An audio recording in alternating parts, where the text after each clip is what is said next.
नमस्कार साथियों, मैं doctor Kuldeep Solanki, convener Chhattisgarh civil society, आप सबका स्वागत करता हूं। और जैसा कि आपको विदित है कि देश एवं प्रदेश से जुड़े हुए विभिन्न मसलों पे हम अक्सर परिचर्चा करते रहे हैं और इसी कड़ी में आज हमारे साथ जुड़ रहे हैं विश्व प्रसिद्ध श्री आरिफ अजाकिया जी, जो एक प्रसिद्ध समाज सेवी हैं, सोशल एक्टिविस्ट हैं और पाकिस्तान के मेयर रहे हैं। वे गर्व से कहते हैं कि वे 72 साल से पाकिस्तानी हैं और 10,000 से अधिक सालों से भारत की हैं। तो मैं स्वागत करता हूं आरिफ अजाकिया जी का। आरिफ साहब नमस्कार, वेलकम। Thanks for inviting.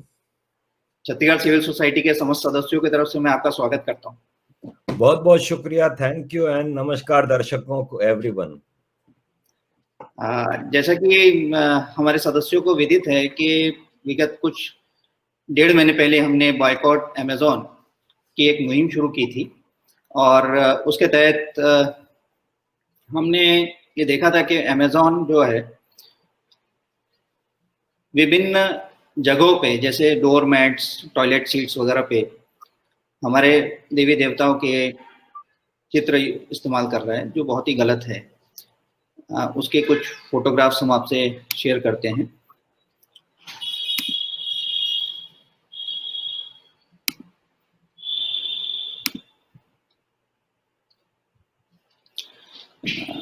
ये विभिन्न सोशल मीडिया पे बॉयकॉट अमेज़न का मुहिम चला था और ये उसके पश्चात पूरे देश में फैला और वहाँ से ये यूके में रीच यूके ग्रुप ने बड़ी मुस्तैदी से इसको संभाला।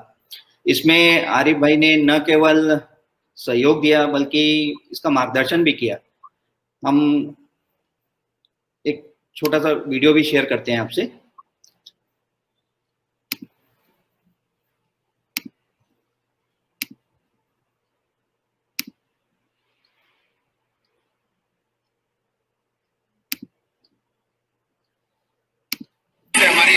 हमारी हर बात को अनदेखा कर रहा है।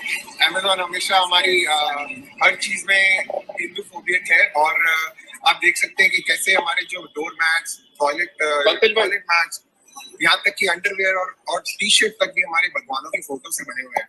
मतलब ये आप कहाँ तक टॉलरेट कर सकते हो? मैं बोलता हूँ कि हम इतने टॉलरेट रिलीजन है, आज तक हमने कभी किसी को पत्थर तक नहीं मारा होगा। 2000 साल की हमारी हिस्ट्री देख लीजिए, हम लोगों ने किसी को आज तक कभी ना इन्वेट किया ना तंग किया। तो पता नहीं हमारे कोई किस बात का अमेज़न हमारे से बदला ले रहा है। हम चाहते हैं कि ये अमेज़न हमारी बात सुने और अपनी पॉलिसीज को चेंज करे, ताकि जो मार्केट प्लेस सेलर उनका एक प्लेटफॉर्म है जिसमें कोई भी आके सेलर कुछ भी बेच रहा है, हम चाहते हैं कि वो इमीडिएटली अपनी पॉलिसीज को रिव्यू करके सारा कुछ चेंज करें। आप आज यहाँ पर जो मैसेज लेके आए हैं, तो आप समझते हैं कि इस तरह अमेज़न को रोक पाएंगे जितनी हम लोग आवाज ऊंची उठाएंगे उतनी वो आवाज अमेज़न तक पहुंचेगी।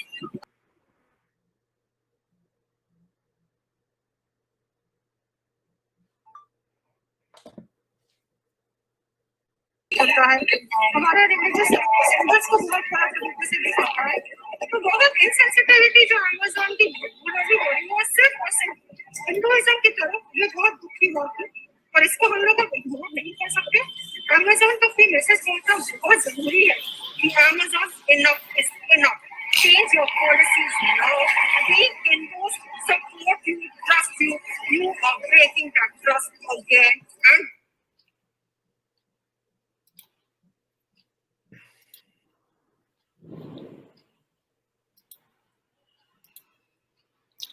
तो आरिफ सर, ये जो आपने मुहिम में सहयोग दिया उसके लिए बहुत बहुत धन्यवाद हम सब देशवासियों की तरफ से। और आपको क्या लगता है अमेज़न ऐसी हरकतें क्यों करता है? दूसरे धर्मों के साथ तो ऐसा नहीं होता है। देखें, अमेज़न हो या कोई भी हो, they have taken it for granted कि हिंदू तो कुछ बोलता है नहीं, हिंदू तो चुपचाप बर्दाश्त करता रहता है। और मसला यही है कि हमारे जो हिंदू भाई हैं, मेजॉरिटी ऑफ देम अभी तक कॉलोनियल पीरियड में रह रहे हैं, क्योंकि मुसलमानों का जो इन्वेजन था उसमें एक बर्बादी की दास्तान है पूरी। जी हम अभी तक उस पीरियड से निकल नहीं पाए कि हम वही दबाव का शिकार हैं और एक अजीब किस्म के सेक्युलरिज्म का शिकार हैं। अब ये जो अमेज़न कर रहा है या ईबे कर रहा है, ये मुख्तलिफ प्रोडक्ट्स आपके ला के बेचे जा रही हैं और मतलब इस पे कोई रिएक्शन नहीं आता। आपको अल्लाह नाम की या मोहम्मद नाम की कोई कारपेट या टॉयलेट मेट नहीं मिलेगी, क्योंकि इनको पता है कि इनके डिपो को आग लग जाएगी, इनके ड्राइवरों का कत्ल शुरू हो जाएगा।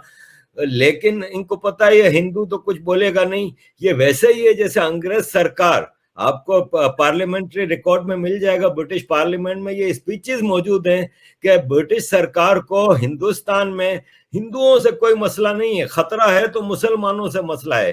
तो ये एक हिंदुओं को, मैं नहीं कह रहा कि उनको रिएक्शन में वही करना चाहिए जो मुसलमान करते हैं, यानी वायोलेंस, लेकिन नॉन वायोलेंटली भी चीजें की जा सकती हैं। जैसे कि ये अब एक देख लें, लंदन में आप पहले कभी नहीं सुनते थे कि इंडियंस किसी चीज पे प्रोटेस्ट करते हों। बहुत जो कोर इश्यूज होते थे उस पे भी 10-15 लोग जमा होते थे, वो भी बड़ी मुश्किलों से। लेकिन यहाँ पे अपने धर्म की हिफाजत के लिए ये रीच ग्रुप आके खड़ा हुआ है। रीच की एक्टिविटीज प्रो इंडिया और प्रो सनातन धर्म है, और ये बड़ा क्रेडिबल काम कर रहे हैं कि ये सेल्फलेस लोग अपने तौर पे कोशिश कर रहे हैं कि अपने देश की, अपने धर्म की इमेज को जितना बेहतर बना सकें बनाएं। और आफ्टर ऑल सनातन धर्म is a beautiful philosophy of life, और इसको प्रमोट करना हर इंडियन का फर्ज है, चाहे वो हिंदू है, मुसलमान है, सिख है, ईसाई है, कोई भी हो। लेकिन यहाँ पे ये रीच के लोग हैं, जो कुछ लोग हैं, लेकिन ये काफी मेहनत से इन चीजों को आगे बढ़ा रहे हैं। और अमेज़न के प्रोटेस्ट के लिए इन्होंने पूरा ऑर्गेनाइज किया, बड़े दिल से, मतलब 24 घंटे के नोटिस पे ये प्रोटेस्ट हुआ, लेकिन बड़े दिल से रात को बैठ के प्ले कार्ड बनाए जा रहे हैं। और कोई लंदन के बाहर से आ रहा है, कोई कहाँ से आ रहा है। लंदन आफ्टर ऑल एक इतना बड़ा शहर है, कोविड की सूरत हाल थी, इसके बावजूद इन्होंने ये सब किया। और मैं अपने तौर पे इसमें जो हिस्सा ले सका, ये मेरा भी ऑनर की बात है कि मैं इसमें एक नोबल कॉज में अपना पार्ट प्ले कर सका। लेकिन I must give credit to rich people to organise such a beautiful event, क्योंकि ये एक ब्रेक थ्रू है, ये बिगिनिंग है, ये एंड नहीं है, ये बिगिनिंग है। और इसमें काफी इंडियंस आए, अपने तौर पे आए, हमारे मैसेज को सुन के और पार्टिसिपेट किया। लेकिन हमें आगे बढ़ना है इसमें, और हमें मजीद इसको डेवलप करना है। अमेज़न को ये मैसेज क्लियर जाना चाहिए कि हम नॉन वायलेंट हैं, लेकिन हम भी हमारे भी जज्बात हैं, हमारी भी रिलीजियस फीलिंग्स हैं जो कि हर्ट होती हैं। खाली मुसलमानों की रिलीजियस फीलिंग हर्ट नहीं होती, हिंदुओं की और सनातन धर्म के लोगों की भी रिलीजियस फीलिंग हर्ट होती हैं। And don't play with our feelings, ये है मैसेज जो कि हम देना चाह रहे हैं। बाकी हम टॉलरेंट हैं, लेकिन इसका मतलब ये नहीं है कि आप जो मर्जी आए हमारे खिलाफ कर गुजरें। जी, और इसमें विशेष साधुवाद के पात्र हैं गौरव जी, जो रीच इंडिया मूवमेंट में सिरमौरी कर रहे हैं, और नलिनी जी, जिन्होंने इस मुद्दे को इंटरनेशनल बनाया। एक और इसी तरह का मुद्दा जो हम आज देख रहे हैं आरिफ जी, उस पर आपका विचार जानना चाहेंगे कि पहले सीए के विरुद्ध एक आंदोलन खड़ा करने की कोशिश की गई, काफी दिनों तक चला, शाहीन बाग अलग अलग शहरों में बनाए गए। अब उसी मोडस ऑपरेंडी पर ये देखा जा रहा है कि किसान आंदोलन को तैयार किया जा रहा है।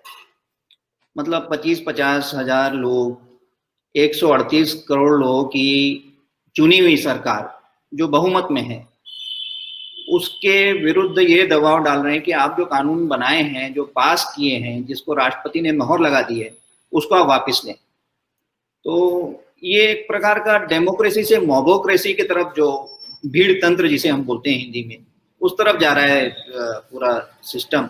इस पे आपके क्या विचार है? देखें, भारत में एक अपीसमेंट की पॉलिटिक्स चलती आ रही थी 70 साल से, और एक अपोलोजेटिक गवर्नमेंट थी जो कि सबको खुश करने के लिए हिंदुओं की कुर्बानी देती थी, मेजॉरिटी की कुर्बानी देती थी।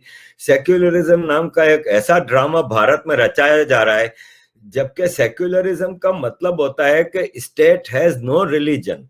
जब स्टेट हैज नो रिलीजन तो फिर माइनॉरिटी मेजॉरिटी एग्जिस्ट नहीं करती, जबकि भारत में माइनॉरिटीज एग्जिस्ट करती हैं और स्टेट का भी कोई रिलीजन नहीं। ये किस किस्म का सेक्युलरिज्म है? ये इंग्लैंड है, ये सेक्युलर कंट्री है, लेकिन यहाँ पे कोई माइनॉरिटी नहीं, कोई मेजॉरिटी नहीं, किसी को हज सब्सिडी नहीं दी जाती, किसी को रमजान में चावलों की बोरियां नहीं दी जाती, किसी को कोई वक्फ बोर्ड नहीं है, कोई ये सब सिस्टम नहीं है, क्योंकि सेक्युलरिज्म है। लेकिन इंडिया का सेक्युलरिज्म अजीब है कि वहां सेक्युलरिज्म भी है और माइनॉरिटीज के राइट्स भी हैं।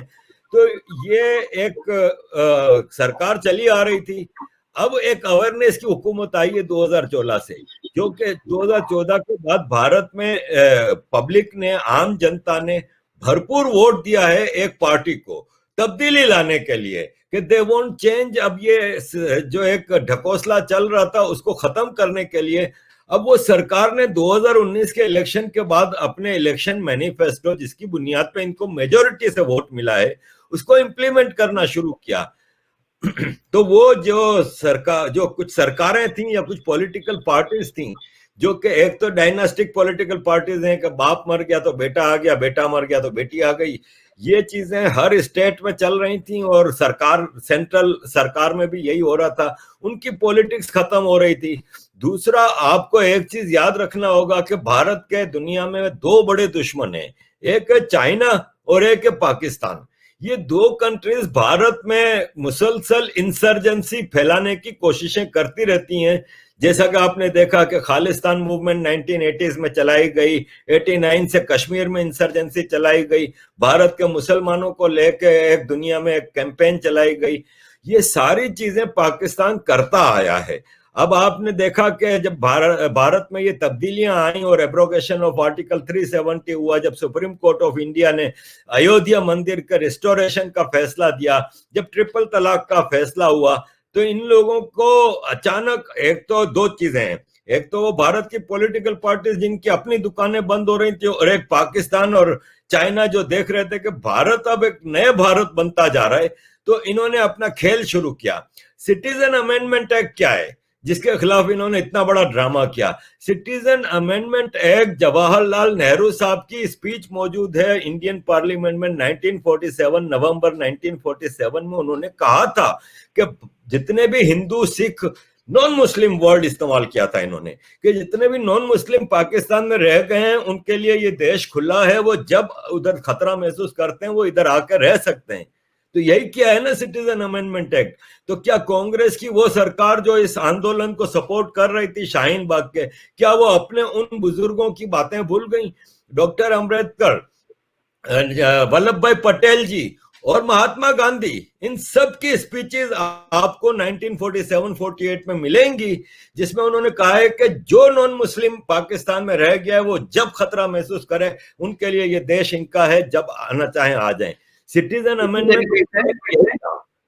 अरे भाई, इसी तरीके से अभी जो है, जो फार्म बिल है, फार्मर्स बिल है, उसका पूरा मान रही है, उसके अगेंस्ट भी स्क्रिप्ट वैसे ही बन रही है, जबकि एक कांग्रेस के द्वारा ही अनुमोदित था, पिछली सरकारों द्वारा अनुमोदित था। और मुद्दे की बात जो हमें लगती है कि इसमें भारत सरकार जो बहुत सारे जो यंगस्टर्स हैं जो राष्ट्रवाद से जुड़े हुए हैं, उनको ऐसा लगता है कि भारत सरकार का रवैया थोड़ा सा ढीला है। उनको जब कोविड चल रहा है, जब सुप्रीम कोर्ट के ऑर्डर्स हैं कि आप जो है रोड्स को नहीं ब्लॉक कर सकते, है ना, ये सुप्रीम कोर्ट ने ऑर्डर दिया है, शाहीन बाग के सिलसिले में फैसला हो चुका है, उसके बावजूद दिल्ली को एक तरफ से बंद कर दिया गया है। इसके वजह से प्रतिदिन 3,500 करोड़ रुपए का नुकसान हो रहा है। हम अगर ये 25 दिन का नुकसान देखें तो ये 1,000 करोड़ से ऊपर जा रहा है, हजारों करोड़ रुपए का नुकसान हो रहा है। तो इसमें भारत सरकार का कुछ ढीला रवैया है, या आप इसको किस तरीके से देखते हैं? देखें, पहली बात तो यह है कि मैं as a political activist, as a human right activist, protest के खिलाफ कभी भी नहीं रहा। लेकिन प्रोटेस्ट के भी कुछ रूल्स होते हैं, कुछ नियम होते हैं कि जिससे आम आदमी जिसकी बेहतरी के लिए आप प्रोटेस्ट कर रहे हैं उसी को तकलीफ हो रही हो। उनका ही जी नुकसान हो रहा हो, फिर आपकी अपनी कंट्री है ये, उस कंट्री जी की इकोनॉमी को नुकसान होता है तो आपको नुकसान होता है। तो protest should not be this way the way it is going on. दूसरा, जी ये जो फार्मर्स प्रोटेस्ट है, ये कहीं से फार्मर्स प्रोटेस्ट नहीं है, ये लैंडलॉर्ड प्रोटेस्ट है, ये सारे फ्यूडल लॉर्ड्स हैं, इनमें से कोई फार्मर नहीं है। मर्सिडीजों में बैठ के आ रहे हैं, पिज्जे खा रहे हैं, मजे से अय्याशियां कर रहे हैं, स्पा बने हुए हैं, जिम बने हुए हैं, मसाज पार्लर बने हुए हैं, ये सब लैंडलॉर्ड है, नवाब है ये सब। इनमें से कोई गरीब फार्मर नहीं है। एक कांग्रेस के लीडर है जो कि इसको सपोर्ट कर रहे हैं, मुझे नाम नहीं पता, उनके पता नहीं 3600 करोड़ की तो प्रॉपर्टी है उनकी अपनी, और वो रिचेस्ट पार्लियामेंटेरियन ऑफ इंडिया है। तो कहने का मतलब ये है कि ये एक ढकोसला है जिसको पाकिस्तान हवा दे रहा है खालिस्तान के नाम पे। अब आप मुझे ये बताएं कि फार्मर्स प्रोटेस्ट है ना, इसमें हिंदुस्तान के टुकड़े होंगे और खालिस्तान बनेगा और इमरान खान जिंदाबाद के नारे लग रहे हैं, और विदेश में जो इसके खिलाफ जो प्रोटेस्ट हो रहा है, जो दुनिया भर के एम्बेसीज के सामने, उसमें खालिस्तान ने इसको पूरा हाईजैक किया हुआ है। तो खालिस्तान किसका है? देखें, इंडिपेंडेंस मूवमेंट्स वो होती हैं जहां ग्राउंड पे उस कम्युनिटी के साथ ज्यादती हो रही है, उस ग्राउंड पे उस कम्युनिटी के साथ डिस्क्रिमिनेशन हो रहा है, तो जाके इंडिपेंडेंस मूवमेंट होती है। सिखों को इंडिया में कहीं कोई मसला नहीं। 1984 में जो एक चीज हुई थी वो वेल डॉक्यूमेंटेड है, और उसपे जो भी गुनाहगार है उसको सजा दी जाए, ये हिंदू भी कहता है और सिख भी कहता है। लेकिन इसका मतलब ये नहीं है कि सिख आज इंडिया का सिख कह रहा है कि हमें आजादी दो, ऐसी कोई डिमांड इंडिया में नहीं है। ये कुछ वेस्टेड इंटरेस्ट सिख हैं जो बाहर बैठे हुए हैं और जो किसी के डिक्टेशन पे चल रहे हैं। आप देखें, अभी जिनीवा में एक प्रोटेस्ट हुआ है सिखों का खालिस्तान के लिए, उसमें 10 सिख हैं और 200 पाकिस्तानी खड़े हैं पीछे। तो नजर आ रहा है कि पाकिस्तान बैक्ड है ये। तो इसी चीज को मैं पूछना चाहूंगा आरिफ भाई कि जैसे आप लंदन में रहते हैं, ब्रिटेन में, यूरोप के विभिन्न स्थानों पे, अमेरिका में ऐसे छुटभइये से प्रोटेस्ट होते रहते हैं, हमारे खास करके हमारे एम्बेसीज को टारगेट करते हुए। तो और ये सारे स्पॉन्सर्ड है, हम सबको पता है। तो इनको काउंटर करने के लिए एम्बेसीज की क्या रणनीति होनी चाहिए, विदेश मंत्रालय की क्या रणनीति होनी चाहिए, इस पे आप कुछ इनपुट दे सकते हैं, देना चाहेंगे? 2-3 चीजें जरूरी हैं। पहली चीज तो ये है कि पाकिस्तान का जो तरीकाकार है, क्योंकि मैं 1995 से इन चीजों में हूं, मैं बेल्जियम में रहता था, तो होता यह है कि पाकिस्तान की एम्बेसी जब इंडिया के खिलाफ कोई प्रोटेस्ट हो रहा होता है ना, तो उसके लिए जितने पाकिस्तानी बिजनेसमैन हैं उनकी पूरी एक लिस्ट होती है इनके पास, उनको फोन चला जाता है। वो उस प्रोटेस्ट के टाइम से 1 घंटे पहले अपनी दुकान, अपना रेस्टोरेंट, अपना बिजनेस बंद करके जितना स्टाफ है उसको अपनी गाड़ी में बिठाता है, इंडियन एम्बेसी के सामने खड़ा होकर प्रोटेस्ट कर रहा होता है। 5-5 हजार आदमी यहाँ पे इंडियन एम्बेसी के सामने प्रोटेस्ट कर रहे होते हैं। वो नॉन रेसिडेंट पाकिस्तानी उसको सपोर्ट कर रहे हैं ना, लेकिन आपके हाई कमीशन का ऐसा कोई सिलसिला नहीं है कि उन्होंने इंडियन कम्युनिटी को इसमें इन्वॉल्व नहीं किया। बदकिस्मती से इंडियन कम्युनिटी जो बाहर रहती है वो ये समझती है कि भाई ये हमारा काम नहीं है, ये तो सरकार का काम है। तो भाई साहब, देश सरकार का नहीं है, आपका देश है। धर्म सरकार का नहीं है, आपका धर्म है। इस धर्म और इस देश की हिफाजत करना हर इंडियन का फर्ज है। वो बाहर निकल के तो उसके ऊपर और ज्यादा फर्ज है कि जैसे मैं ये समझता हूं कि पाकिस्तान में आवाज नहीं उठाई जा सकती, तो मैं इसके लिए पाकिस्तानियों के लिए यहाँ पे एक मूवमेंट चलाता हूं, मैं सारी कोशिशें करता हूं कि मैं एक आजाद देश में रह रहा हूं। तो हिंदुस्तानियों का फर्ज है, चाहे वो जहां भी रहते हो, जितने भी भारतीय हैं, चाहे अमेरिका में रहते हैं, इंग्लैंड में रहते हैं, वो भरपूर तरीके से पाकिस्तान के इन चीजों के खिलाफ प्रोटेस्ट करें। एक मिसाल ले लें, 26/11 भारत का 9/11 था। 9/11 से बड़े लेवल पे चीज हुई कि 9/11 तो 3 घंटे में खत्म हो गया था, 26/11 3 दिन तक चलता रहा है, और आपके बिजनेस कम्युनिटी को टारगेट किया गया, आपकी इकोनॉमी को टारगेट किया गया, और 13 मुल्कों के लोग मार दिए गए। एक कयामत गुजरी। मुझे ये बता दें, हर साल 26/11 गुजरती है, कभी आपने देखा हो कि कोई प्रोटेस्ट हुआ हो, इंडियनों ने जाकर पाकिस्तान के खिलाफ प्रोटेस्ट किया हो? नहीं करते। तो पहला पॉइंट तो ये है कि इंडियंस को इन्वॉल्व होना होगा, आगे बढ़े। आपके देश को खतरात हैं, आप अपने देश की हिफाजत के लिए आगे बढ़े। ये हर इंडियन का फर्ज है कि प्रोटेस्ट में आगे से बढ़ के आए, नंबर 1। नंबर 2 ये है कि भारत की सरकार बदकिस्मती से ये है कि 2014 तक फॉरेन ऑफिस या एम्बेसीज ये आपके बाबू चलाते थे, क्लर्क चलाते थे।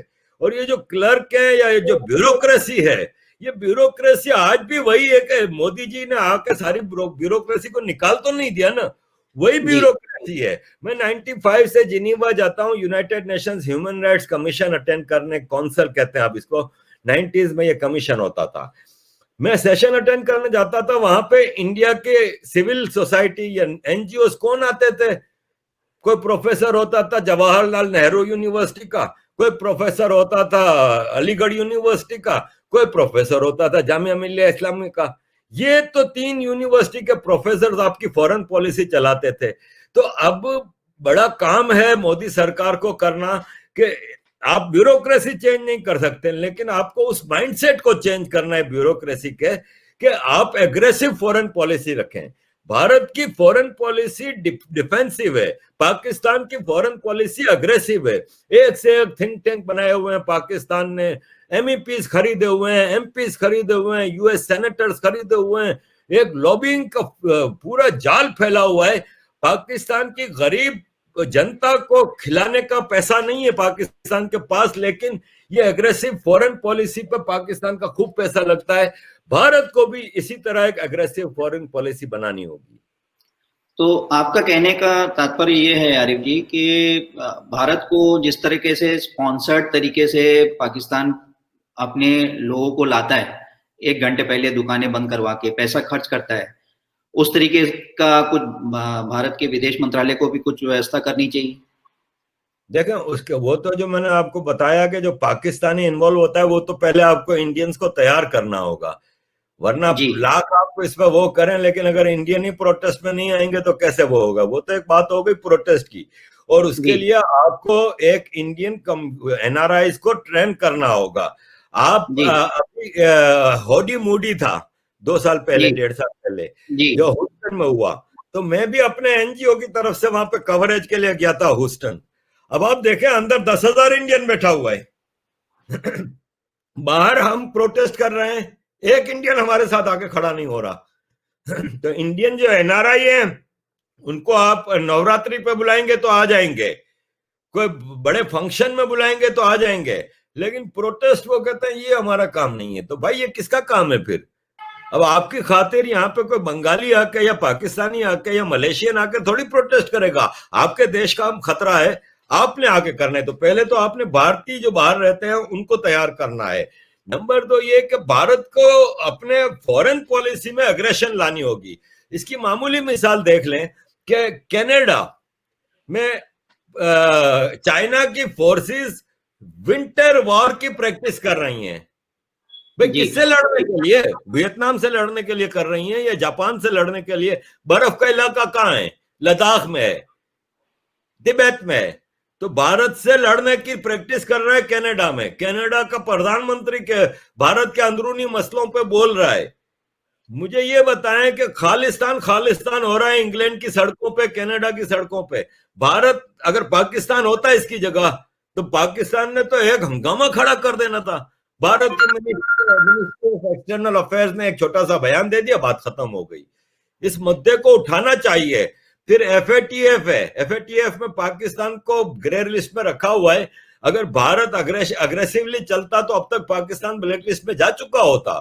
कि दुनिया के पास प्रूफ मौजूद है कि Pakistan is a state that patronises terrorism, that exports terrorism in other countries, especially neighboring countries Afghanistan and India। तो कहां है भारत की वो अग्रेसिव फॉरेन पॉलिसी? जरूरत है कि भारत एक अग्रेसिव फॉरेन पॉलिसी बनाए और जो थिंक टैंक्स हैं वो उनको फॉरवर्ड करे, लॉबिंग करे, भरपूर तरीके से लॉबिंग होनी चाहिए, तो जाके आप पाकिस्तान का डिप्लोमेटिकली मुकाबला कर सकेंगे। मिलिट्री वाइज तो पाकिस्तान आपसे कभी भी जंग नहीं करेगा, क्योंकि उन्होंने आज से 50 साल पहले हथियार फेंक के देख लिया था कि इस फौज से हम लड़ नहीं सकते। भारत की फौज से ना चाइना लड़ सकती है ना पाकिस्तान लड़ सकता है, क्योंकि इन्होंने लड़ के देख लिया है। ये डिप्लोमेटिकली और इंटरनेशनल गेम्स खेल के ही भारत को हराते रहे हैं और हरा रहे हैं। इसके लिए भारत को आगे बढ़ के अग्रेसिव फॉरेन पॉलिसी लानी होगी। तो संक्षेप में जैसे हमारे छत्तीसगढ़ में बोलते हैं सर कि आपको मतलब भारतीयों को भारत सरकार को KKS की पॉलिसी छोड़कर एग्रेसिव होना पड़ेगा। KKS हम लोग सर मजाक में बोलते हैं, KKS मतलब कमाओ खाओ सो जाओ, कमाए खाए सो गए। ये हम भारतीयों की एक उदासीनता का कारण है और शायद इसके लिए जो 70 साल तक हमारे देश की पॉलिसियां रही और इतना हमने आक्रमण झेला है पिछले 1000 सालों में, शायद ये भी एक वजह रही होगी। लेकिन अब समय आया कि हमें KKS को छोड़कर एग्रेसिव होना पड़ेगा, प्रोएक्टिव होना पड़ेगा। इसी संदर्भ में एक सवाल आपसे और पूछना चाहूंगा कि ये जो प्रोटेस्ट का नया तरीका निकला है विभिन्न देशों में, हिंदुस्तान में भी इसका एक्सपेरिमेंट किया जा रहा है, फार्मर्स प्रोटेस्ट, CA प्रोटेस्ट, तो क्या ये अरब स्प्रिंग के प्रोटेस्ट की तरह है या इससे मिलता जुलता एक प्रारूप बनाया गया है? देखें, अरब स्प्रिंग से तो इसका कोई कंपैरिजन हो नहीं सकता, इसलिए कि जो अरब स्प्रिंग था वो एंटी डेमोक्रेसी मूवमेंट थी, क्योंकि वो सारी डिक्टेटोरियल रेजिम्स हैं अरब कंट्रीज में जिसके खिलाफ जैसे इजिप्ट में हुआ, जैसे ट्यूनिस में हुआ, जैसे मोरक्को में हुआ, ये ज्यादातर डिक्टेटोरियल रेजिम्स वहां पे लंबे लंबे अरसे से रूल कर रही हैं, उसके खिलाफ था। जबकि भारत की डेमोक्रेसी तो मिसाली डेमोक्रेसी है और भारत की डेमोक्रेसी तो दुनिया में मिसाल दी जाती है। मतलब अमेरिका का इलेक्शन होता है, आज 2 महीने हो गए, अभी तक पता नहीं चल रहा कि फ्रॉड था कि नहीं था। भारत का इलेक्शन होता है, रात को पता चल जाता है कि कौन जीता कौन हारा। हारने वाले ने आज तक रिगिंग का इल्जाम नहीं लगाया। भारत की डेमोक्रेसी तो मिसाली है, तो वो उसको आप उस अरब स्प्रिंग से कंपेयर नहीं कर सकते। ये प्योरली पाकिस्तान की पुश पे चलती हैं चीजें और आज से नहीं चल रही। आज सोशल मीडिया है तो आपको ये ज्यादा नजर आ रहा है। मैं 90s में रहता था, मैं बता रहा हूं आपको कि हम प्रोटेस्ट करते थे, हमारे ऊपर ऑपरेशन, मैं बीइंग मुहाजिरों की नुमाइंदगी करता था, तो हमारे मुहाजिरों के ऊपर पाकिस्तान में मिलिट्री ऑपरेशन हो रहा था, तो हम पाकिस्तान एम्बेसी के सामने मुहाजिर और सिंधी और बलोच वगैरह जाके प्रोटेस्ट करते थे। तो पाकिस्तान की एम्बेसी उसको काउंटर करने के लिए इंडियन एम्बेसी के सामने हमसे 10 गुना बड़ा प्रोटेस्ट करवाती थी। सारे पंजाबी जाके वहां पे खड़े हो जाते थे, क्योंकि आफ्टर ऑल यूरोप में ज्यादा पंजाबी आपको मिलेगा, पाकिस्तानी पंजाबी। तो वो पंजाबी सारे खड़े होकर इंडिया के एम्बेसी के सामने प्रोटेस्ट करते थे। सोशल मीडिया नहीं था तो पता नहीं चलता था। अब सोशल मीडिया है तो सबको पता चलता है कि पाकिस्तान इतने प्रोटेस्ट कर रहा है। भाई मैं जिनीवा जा रहा हूँ, 25 साल से वही प्रोटेस्ट चल रहे हैं इंडिया के खिलाफ जो हो रहे थे, उसमें कोई बढ़ा हुआ नहीं हुआ है। हाँ, आपके इंडिया में अब चूंकि 2 बड़े प्रोटेस्ट हो गए, एक शाहीन बाग का हो गया और एक फार्मर्स प्रोटेस्ट हो गया जिसको एक्सप्लॉइट किया जा रहा है। वरना पूरी दुनिया मजे से भारत के अंदरूनी मामलों पे हमेशा बोलती आई है। चाहे कश्मीर है, कश्मीर का मसला क्या है, मुझे सिंपल सा इतना बता दें कि क्या कश्मीर भारत का लीगल पार्ट नहीं है? कश्मीर के लीगल कस्टोडियन महाराजा हरि सिंह और Muslim leader, majority leader Sheikh Abdullah ने खुद चल के आए थे दिल्ली और नेहरू साहब से रिक्वेस्ट की थी, एक्सेशन ट्रीटी साइन की थी। तो एक्सेशन ट्रीटी ब्रिटिश एक्ट के तहत जिसको जो भी वो जो प्रिंसली स्टेट्स थी उनको राइट दिया गया था कि आप किसके साथ शामिल होंगे। अब कश्मीर का मेजोरिटी मुस्लिम लीडर भी एग्रीड है, महाराजा हरि सिंह भी एग्रीड है, नेहरू साहब से इन्होंने एक्सेशन ट्रीटी की, लेकिन आज तक पाकिस्तान कश्मीर के मामले पे बोल रहा है। अभी लास्ट वीक की बात ले लें, पाकिस्तान ने जूनागढ़ स्टेट का प्राइम मिनिस्टर अपॉइंट किया है। मतलब आप मजाक की इंतहा देखें कि रेफरेंडम हुआ था 47 में जूनागढ़ स्टेट में, जिसमें मेजोरिटी 80 to 90% पब्लिक ने इंडिया के साथ एक्सेशन को एग्री किया था। Junagadh is part, legal part, integral part of India, लेकिन पाकिस्तान उसका प्राइम मिनिस्टर अपॉइंट कर रहा है। भारत ने एक लफ्ज तक नहीं बोला। तो पाकिस्तान ये चीजें खेलता है और ये आज कोई नई चीज नहीं। आपके अनुसार भारत को इसका विरोध करना चाहिए और बड़े स्तर पर करना चाहिए या इसको ऐसे छोड़ देना चाहिए, इग्नोर करना चाहिए? 2 चीजें हैं, देखें 2 माइंडसेट हैं इसमें। एक कुछ लोग कहते हैं कि नहीं हम इसको क्यों बढ़ावा दें, क्यों उनको वो करें। तो आप बढ़ावा दें कि ना दें, एक चीज है ना, जूनागढ़ स्टेट का नवाब जहांगीर कराची में जूनागढ़ स्टेट की गाड़ी में घूमता है, इन्होंने जूनागढ़ स्टेट इन एग्जाइल बनाई हुई है ना, तो आप चले उसको काउंटर नहीं करते, आप बलोचिस्तान स्टेट इन एग्जाइल बना देना फिर। पाकिस्तान कश्मीर भी बना रहा है, पाकिस्तान खालिस्तान भी बना रहा है, तो आप फिर बलोचिस्तान सिंधु देश बनाए, तो आप भी दिल्ली में इनकी एग्जाइल में एम्बेसी रखें, ताकि पाकिस्तान को फिर कोई एतराज नहीं होगा कि जूनागढ़, कश्मीर, पंजाब इंडिया के इंटीग्रल लीगल पार्ट्स हैं, उनको ये बढ़ावा दे रहा है। तो फिर बलोचिस्तान तो ऑक्यूपाइड टेरिटरी है। बलोचिस्तान पे तो पाकिस्तान ने 1948 में कब्जा किया था, गन पॉइंट पे एक्सेशन ट्रीटी हुई थी, कोई रेफरेंडम नहीं हुआ था। वो आजादी मांग रहे हैं बलोच पीपल, सिंध के लोग सिंधु देश मांग रहे हैं। तो आप तो वो एक grass root genuine political movements हैं, उनको सपोर्ट करें। और उनको, और आफ्टर ऑल जितना सिंधी है, बलोच है, पख्तून है, ये कौन है? ये इंडियन है, 72 साल पाकिस्तानी है, इनके अंदर डीएनए इंडिया का है। तो हमारा मातृ देश है भारत, तो भारत का फर्ज है कि हमारी मदद करे और एम्बेसीज इन एग्जाइल खोले और बोले, जिस तरह पाकिस्तान कहता है कि हम कश्मीरियों के साथ खड़े हैं, तो भारत कहेगा हम बलोचों के साथ खड़े हैं, हम सिंधियों के साथ खड़े हैं। आपके नेशनल एंथम में सिंध पंजाब मौजूद है, तो सिंध को आप नहीं सपोर्ट करेगा तो कौन अमेरिका के सपोर्ट करेगा भाई? तो हमें जरूरत है कि भारत इनकी एम्बेसीज खोले, गवर्नमेंट इन एग्जाइल काम करे, दिल्ली में फुल डिप्लोमेटिक सपोर्ट दे, तो जाके ये मसला हल होगा। वरना पाकिस्तान तो आज जूनागढ़ का बना के बैठा हुआ है, कल वो कहेगा हैदराबाद की भी हम गवर्नमेंट इन एग्जाइल कायम कर रहे हैं, हैदराबाद पाकिस्तान का है। अवैसी साहब वैसे ही खुश हो जाएंगे, अवैसी साहब तो तैयार बैठे हैं इन चीजों के लिए। तो वो काउंटर करने के लिए एक ही हल है भारत के पास कि पाकिस्तान की फॉल्ट लाइन को यूज करें। पाकिस्तान में जेन्युइन इंडिपेंडेंस मूवमेंट्स हैं। पश्तून ड्यूरन लाइन को नहीं मानता। पश्तून कहता है ड्यूरन लाइन अंग्रेज ने खींची थी बिटवीन पश्तून लैंड्स। पश्तून चाहता है कि ग्रेटर अफगानिस्तान हो और पाकिस्तान का केपी के प्रोविंस अफगानिस्तान के हवाले मिल जाए, अटक से लेकर काबुल तक अफगानिस्तान है, वो आप यूज करें। जेन्युइन चीज है, मैं ये नहीं कह रहा कि आपको गलत काम करेंगे, आप जेन्युइन ग्रासरूट लेवल की पॉलिटिकल मूवमेंट को सपोर्ट करेंगे, ये आपका एहसान होगा कि आफ्टर ऑल हम भारतीय बच्चे हैं। जी आरिफ भाई, इसमें एक चीज जो हमारे सबके मन में आता है, जो पॉलिटिक्स से बहुत ज्यादा जुड़े हुए नहीं हैं, कि पाकिस्तान वैसे सुनने में तो ये आता है कि उसकी इकोनॉमी बहुत खराब है, वो एक नंगा भूखा भिखारी जैसा है, लोगों को मतलब 300 रुपये 400 रुपये लीटर पेट्रोल मिलता है, और वहाँ की इकोनॉमी और लोगों की लाइफस्टाइल और लाइफ स्टैंडर्ड बहुत ही पुअर है, मतलब वो बहुत ही गरीब देश जैसा है। फिर इतने सब तमाशे करने के लिए ये फंड्स कहाँ से जुगाड़ता है, कैसे करता है? और दूसरी बात जो है मैं आपसे पूछना चाहता हूँ कि वर्तमान में इसी चीज़ को मैं आगे बढ़ा रहा हूँ कि वर्तमान में जैसे पाकिस्तान का हुकूमत का क्या स्थिति है, क्योंकि अभी हम सुन रहे हैं कि 30 तारीख को मास रेजिग्नेशन वाला एक मूवमेंट होने वाला है। तो आपको क्या लगता है, Pakistan is a failed nation as per the economics is concern, लेकिन ये छेड़खानी करने में बाज नहीं आता है, और अभी ये 30 तारीख वाला जो प्रोग्राम चल रहा है, इसमें आप क्या देखते हैं? लेकिन पहली बात तो यह है कि पाकिस्तान गरीब स्टेट नहीं है, ठीक है ना।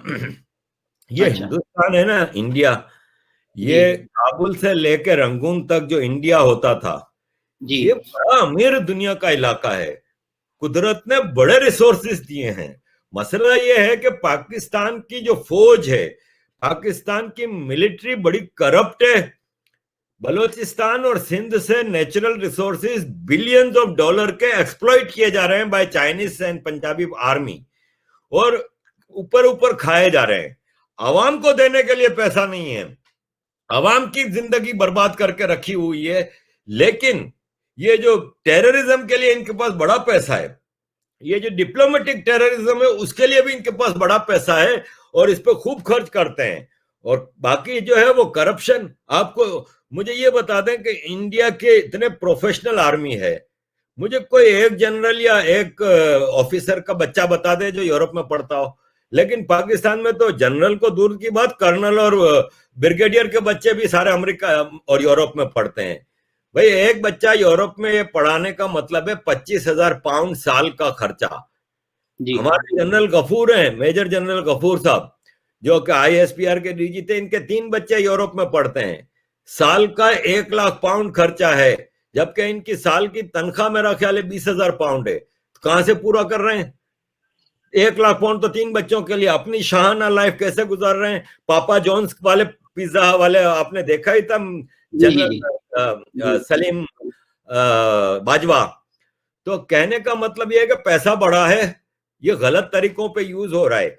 अब आपका सवाल है 30 दिसंबर का, तो देखें पाकिस्तान में कौन सा इमरान खान आवाम के वोट पे जीत के आया है। पाकिस्तान में इलेक्शन नहीं हुए थे, सिलेक्शन हुए थे, और सिलेक्टेड गवर्नमेंट थी, आर्मी ने जबरदस्ती थोपी है। तो इमरान खान उस वक्त तक प्राइम मिनिस्टर है जब तक आर्मी चाहेगी। किसी के बाप की हिम्मत नहीं है कि इमरान खान को हटा सके। ये रिजाइन करेंगे, इनकी जगह ये बाई इलेक्शन करा देंगे। भाई देखिए सिंध असेंबली है, उसमें पीपल्स पार्टी जो है भुट्टो की, वो मेजोरिटी में है। उसके मेंबरान ने आज सुबह कह दिया कि हम तो नहीं रिजाइन करेंगे। मौलाना फजलुर रहमान के जो पार्टी है उसके आधे मेंबर ने कहा हम रिजाइन नहीं करेंगे। इनको पता है कि हम रिजाइन करेंगे तो हमारी तो रोजी रोटी जाएगी, क्योंकि आफ्टर ऑल जितने भी इलेक्टेड लोग हैं जो असेंबलियों में बैठे हैं वो सब माल तो बना रहे हैं, चाहे किसी भी पार्टी से हैं, माल तो बना रहे हैं। वो कह रहे हैं हम रिजाइन करेंगे, आर्मी दूसरे बंदों को लेके आ जाके बिठा देगी। लेकिन गवर्नमेंट कहीं नहीं जा रही। गवर्नमेंट, अवाम तो तंग है, अवाम का तो हाल खराब है। भाई पाकिस्तान एग्रीकल्चर बेस्ड कंट्री है, तो आटा रशिया से मंगाया जा रहा है, जबकि हम फख्र से कहते थे कि हमारा दुनिया को हम आटा एक्सपोर्ट कर रहे हैं, अफगानिस्तान को गंदुम दे रहे हैं, लेकिन आटा तक इंपोर्ट किया जा रहा है।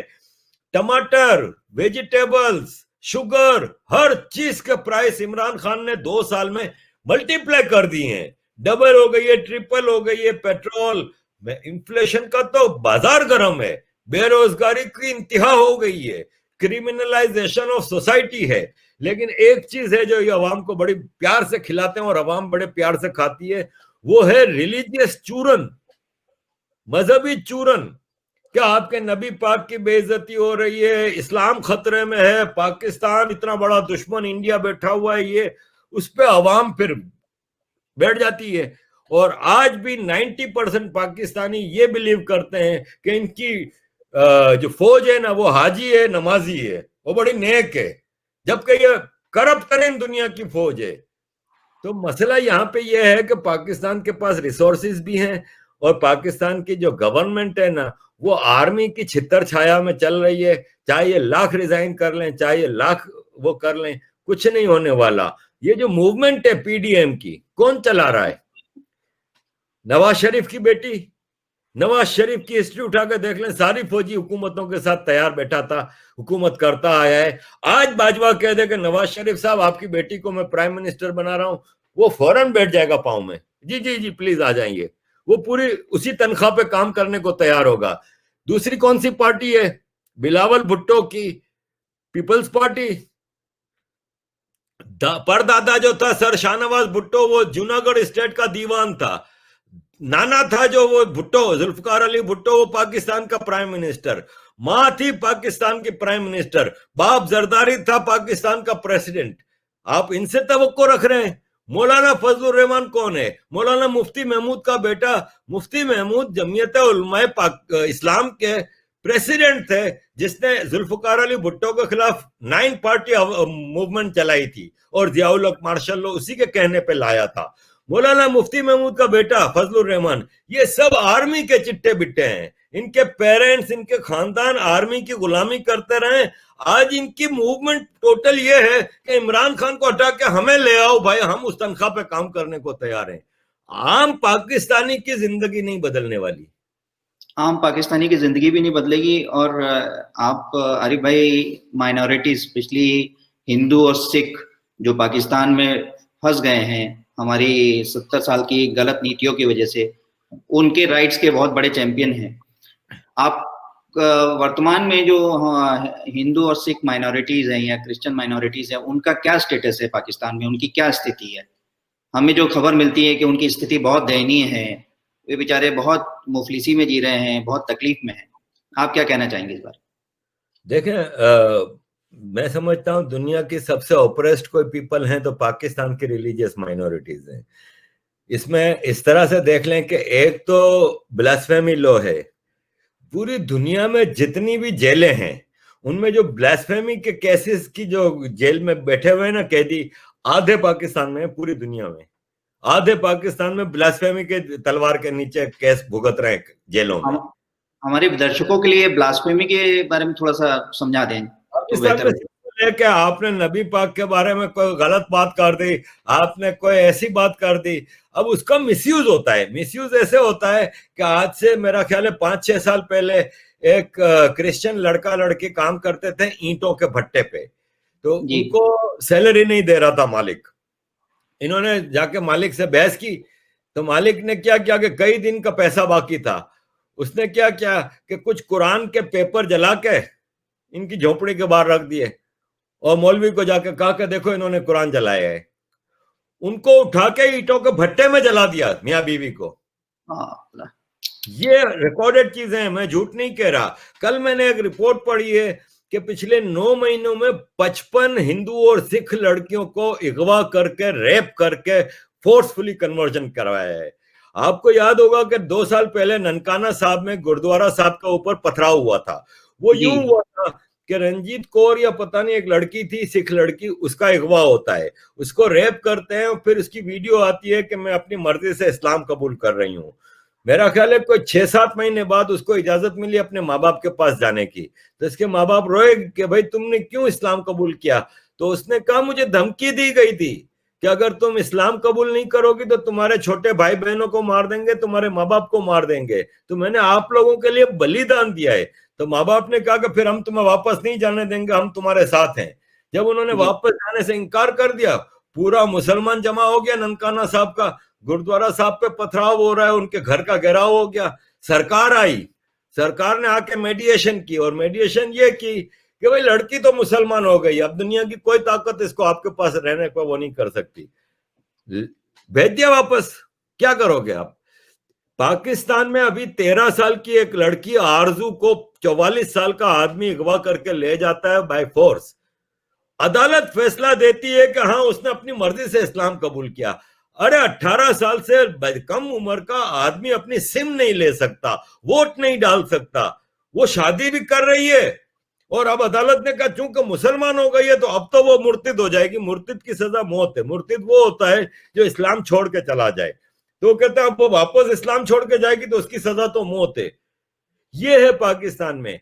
घोटकी में, सिंध का एक गांव है घोटकी, वहां पे किसी हिंदू टीचर है, उसने एक बच्चे को सजा दी। बच्चे को तो सजा टीचर देता है ना, सजा भी मतलब को मारा कूटा नहीं, डांटा वाटा। बच्चे ने शरारत की, घर जाके बाप को कहता है कि टीचर तो नबी पाक के खिलाफ गलत गलत बातें कर रहा था। वो आदमी ने पूरे मोहल्ले को जमा किया, पूरे घोटकी शहर के हिंदू बेचारे घरों में छुप के बैठ गए, मंदिर तोड़ दिए, हिंदुओं की दुकानों को तोड़ दिया, घरों को आग लगाई। ये रिकॉर्डेड चीजें हैं। इस आलम में पाकिस्तान का माइनॉरिटी रह रहा है। फोर्स्ड कन्वर्जन एवरेज रोज की एक लड़की हो रही है। ये मेरी रिपोर्ट नहीं है, मुख्तलिफ एनजीओ की आप गूगल पे चेक कर सकते हैं। एवरेज रोज की एक लड़की माइनॉरिटी कम्युनिटी से। ये तो मैंने आपको डायरेक्ट बता दिया जो मसले हैं। एक और चीज है, वो है humiliating behaviour against non Muslims. होता यह है कि मैं एक हिंदू बच्चा हूं, मैं स्कूल में जा रहा हूं, 20 बच्चों में से 19 मुसलमान है, वो 24 घंटे मुझे मेंटली टॉर्चर करेंगे कि तू तो जन्नत में नहीं जाएगा, तू तो जहन्नम में जाएगा क्योंकि तुमने कलमा नहीं पढ़ा, तुम तो काफिर हो, तुम हमारे गिलास में पानी नहीं पी सकते, तुम हमारे बर्तन को हाथ नहीं लगा सकते, तुम हमारे साथ बैठ के खाना नहीं खा सकते। ऐसा बिहेवियर करते हैं कि वो बच्चा सोचने पे मजबूर होता है कि यार मैं कलमा पढ़ लूंगा तो मैं भी फर्स्ट क्लास सिटीजन हो जाऊंगा, ये थर्ड क्लास लाइफ से तो जान छूटेगी। तो ये इनफोर्स्ड कन्वर्जन है, ये एक अलग चीज हो रही है। तो बड़ा ह्यूमिलिएटिंग बिहेवियर है। आपको दानिश कनेरिया पाकिस्तान का मशहूर क्रिकेटर है, वो बताता है कि किस तरह ह्यूमिलिएटिंग बिहेवियर होता था। एक सेलिब्रिटी था, इसके बावजूद इसके साथ ये होता था, तो सोचा आम हिंदू सिख ईसाई के साथ पाकिस्तान में क्या होता होगा। अरे भाई, आपकी बातचीत से तो ऐसा प्रतीत होता है कि ऐसा मालूम होता है कि कास्टिज्म, जातिवाद और भेदभाव मुस्लिम समाज में, खास करके पाकिस्तान में ज्यादा है। उस हिसाब से हमारे हिंदुस्तान में जितना हम कोहेसिव एटमॉस्फेयर बना के रखते हैं, मुस्लिम्स को, क्रिश्चियंस को, जैन और सिख को पूरा मेन स्ट्रीम में बड़ी बड़ी पोस्ट मिलती है, ना कभी कोई ह्यूमिलेशन होता है, तो पाकिस्तान में स्थिति तो बहुत ही खराब है। देखिए, भारत में तो माइनॉरिटी को मेजोरिटी से ज्यादा राइट्स हासिल है। उनको तो मतलब अपीसमेंट है, इनके लिए तो नए नए लॉज बनाए गए हैं। भाई, रमजान में आपके मस्जिदों में चावल की बोरियां जाती हैं सरकार की तरफ से। हज सब्सिडी, दुनिया में सबसे महंगा हज पाकिस्तानी करता है, दुनिया में सबसे सस्ता हज हिंदुस्तानी करता है। फर्क देख लें, हज सब्सिडी दी जाती है। आपके सारी मस्जिदें मुसलमानों के कब्जे में है, सारे मदरसे मुसलमानों के कंट्रोल में है, सारे चर्च क्रिश्चियनों के कंट्रोल में है, सारे मंदिर सरकार के कंट्रोल में, उसमें हिंदुओं का कोई दखल नहीं है। मतलब ये भारत का सेक्युलरिज्म बड़ा अजीब है। भारत में तो आप आज ऐलान कर दें कि भाई पाकिस्तान इंडिया के दरमियान बॉर्डर खत्म कर दिया, जितने मुसलमान हैं पाकिस्तान में वो इंडिया आना चाहें आ जाएं, सारे आ जाएंगे। और ऐलान कर देंगे जितना इंडियन में मुस्लिम है वो पाकिस्तान जाना चाहता है चले जाए, एक भी नहीं जाएगा। अरे भारत तो जन्नत है। दुनिया का एक मुल्क बता दें जो सेक्युलर हो और उसकी सड़कों पे नमाज होती हो, जिसके लाउड स्पीकर से 5 टाइम अजान दी जाती हो। अरे सबसे बड़ा मजाक जो हो रहा है ना, वो ये हो रहा है कि आपके देश में जो हजारों लाखों मस्जिदें हैं उसमें रोजाना 5 टाइम नमाज होती है। नमाज के बाद मौलवी दुआ करा रहा होता है कि या अल्लाह इन काफिरों को नीस्तो नाबूद कर, बर्बाद कर, और मुसलमानों को इन पे फतह दे। कौन है भाई ये काफिर? 85% इंडियन है इनकी नजर में काफिर। आपके मुल्क का खाते हैं, आपके मुल्क में दुआएं कर रहे हैं कि इनको बर्बाद कर, और आपका मुल्क इनको चावल दे रहा है, इनको अपीजमेंट कर रहा है, इनके नखरे उठा रहा है। तो भाई साहब, पाकिस्तान का और इंडिया की माइनॉरिटीज का कंपैरिजन तो सवाल ही नहीं पैदा होता। वहां पे मेजोरिटी जुल्म कर रही है, यहाँ पे माइनॉरिटी जुल्म कर रही है। तो ये जो जुल्म का सिलसिला है, ये एक बहुत बड़ा रोड़ा है। वहाँ मेजॉरिटी जुल्म कर रही है, माइनॉरिटी जुल्म कर रही है। ये बहुत बड़ा रोड़ा है एक विजन का, जिसे हम अखंड भारत के नाम से जानते हैं। तो अरे भाई, मैं कंक्लूडिंग क्वेश्चन आपसे ये पूछना चाहूंगा, क्या आपको लगता है ये अखंड भारत का जो सपना है, जो हमारे महापुरुषों ने देखा कि भाई रंगून से लेके ऊपर काबुल तक पूरा भारत, अखंड भारत एक हो, आपको लगता है हमारे जीवन काल में, आप और हम जब तक जिंदा हैं तब तक ये संभव है, या किस तरीके से होगा? देखिए, इसका सिंपल जवाब अगर एक लफ्ज में है तो नो। हमारे जीवन में तो मुझे कुछ ऐसा होता नजर नहीं आ रहा, क्योंकि अखंड भारत का मतलब यह है कि मुसलमान काबुल से लेके दिल्ली तक मेजोरिटी मुसलमान एरिया है, लाहौर तक, ठीक है ना। आप इनको किस तरह भारत का हिस्सा बनाएंगे ये मुझे समझ नहीं आता, नंबर 1। नंबर 2 ये कि पहले तो आपको सबसे जरूरी काम है हिंदू को हिंदू बनाना। अभी तो हिंदू नहीं बन रहा। शाहीन बाग में जो मुसलमान प्रोटेस्ट कर रहा था तो उसकी एडवोकेसी तो आपके हिंदू कर रहे थे। स्वरा भास्कर आ जाती थी, दीपिका पाडुकोन आ जाती थी, ये आपके वाला ये सारे आ जाते थे। फिर आपके देसाई, बरखा दत्त, मतलब आप नाम ले ले, हिंदुओं ने पूरी, कुणाल कामरा आता था। तो मुसलमानों को जो एडवोकेसी मिलती है वो हिंदुओं की मिलती है। आपको पहले तो इन हिंदुओं को हिंदू बनाना है। और मैं नहीं कह रहा कि हिंदू मीन्स एंटी इस्लाम या एंटी मुस्लिम। हिंदू बड़ा लिबरल है, वो दूसरों को अकोमोडेट करता है, को एग्जिस्टेंस पे बिलीव करता है। लेकिन को एग्जिस्टेंस का मतलब ये नहीं है कि आप हमारे सर पे आके बैठ जाओ, बराबर में आके बैठो, सर पे आके नहीं बैठो। तो अखंड भारत तो बड़ा दूर की बात है। मैं तो रियलिस्टिक लाइफ में रहता हूं, मैं नहीं समझता कि ऐसी कोई चीज है।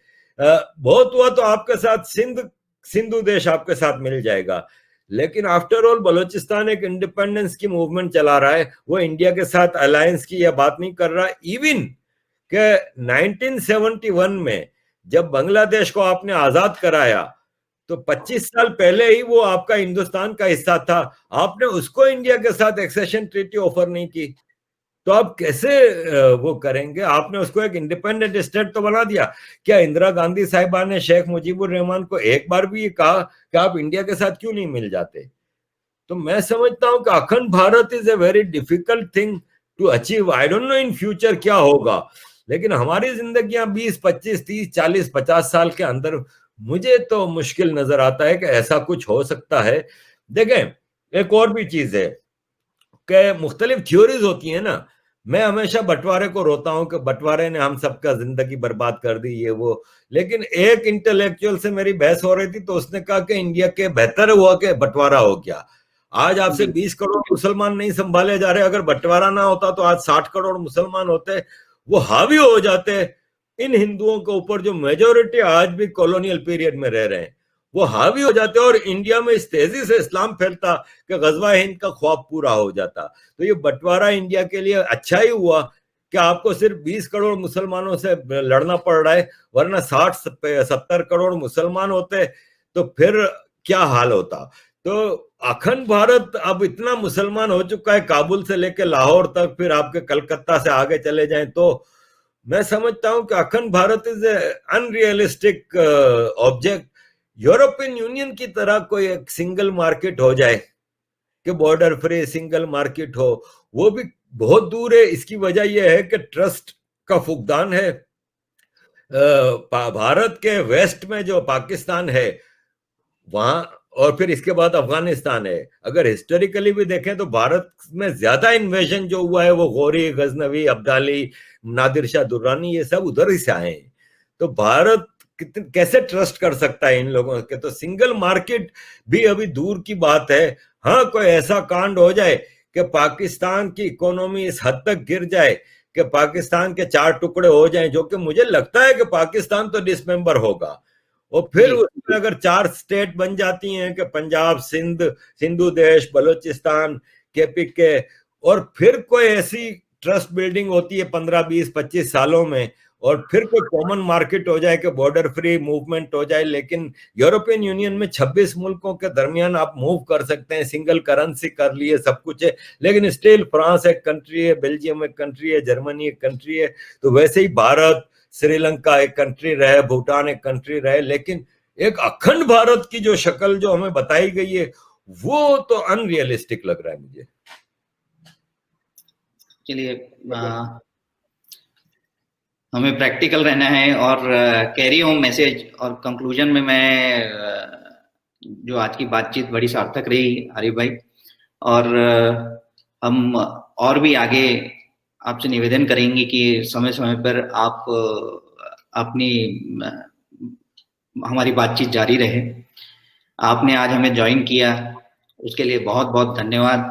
नमस्कार, thank you for inviting, it's always pleasure. और आप एक बहुत ही मोहतरम शख्सियत हैं, you are such a kind person, और आपके दिल में दर्द है अपनी कौम का, अपने धर्म का, अपने लोगों का। मुझे ऐसे लोग बहुत पसंद होते हैं जो अपने लोगों का दर्द महसूस करते हैं, वरना आपको क्या पड़ी थी, आप अच्छी खासी जिंदगी गुजार रहे हैं, आप अपनी कौम का दर्द रखते हैं। मुझे मेरे दिल में आपके लिए बहुत रेस्पेक्ट है, क्योंकि मैं आज पहली बार आपसे बात नहीं कर रहा, आपसे मेरा इंटरेक्शन काफी दिनों से है, और I have seen that you feel the pain, और उसके लिए आप एक आवाज उठा रहे हैं। मेरी दुआ है कि आपकी आवाज को और ताकत मिले और आप दूसरे हिंदुस्तानियों को भी इस लाइन पे ला सकें। Thank you for inviting sir, बहुत बहुत धन्यवाद। नमस्कार। तो दर्शकों एवं साथियों, ये थे आरिफ भाई, श्री आरिफ अजाकिया जी, जिनसे आज हमने बातचीत की और विभिन्न मुद्दों पे बातचीत की। आशा है आपको ये बातचीत पसंद आएगी। बहुत जल्द ही हम और एक विश्व विख्यात शख्सियत से आपका परिचय कराएंगे एवं उनसे बातचीत करेंगे। तब तक के लिए धन्यवाद। जय हिंद, जय भारत।